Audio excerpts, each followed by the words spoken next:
Pourquoi traiter les mini-fourmis? Les fourmis de sable, fourmis de pavé, fourmis brunes qu'on va retrouver un petit peu partout sur le terrain? Ben, tout simplement qu'avec leur armée, la quantité, finalement, ils vont pouvoir déplacer des montagnes ou au minimum quelques monticules ici et là sur notre terrain.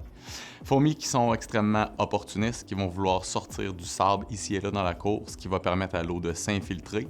Intéressant pour eux. Inintéressant pour notre asphalte, notre pavé uni, notre toile de piscine, puisque l'eau va prendre de l'expansion pendant l'hiver, donc faire craquer nos dalles, bouger notre toile.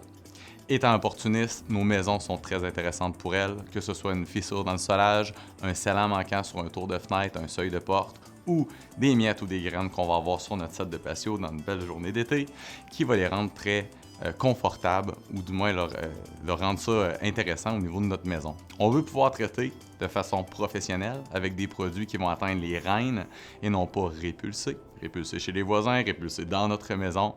Il y a beaucoup de traitements qui vont être inefficaces, donc à titre répulsif.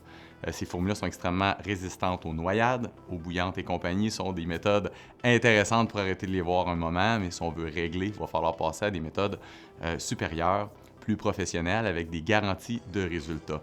Ça affecte notre pelouse, ça affecte notre investissement, donc ça vaut la peine de s'en préoccuper. Je vous invite à aller voir les topos télévisés sur notre site Internet, mais aussi ceux à titre préventif pour les traitements saisonniers pendant l'été sur ces fameuses fourmis et insectes aussi à l'extérieur pendant la saison.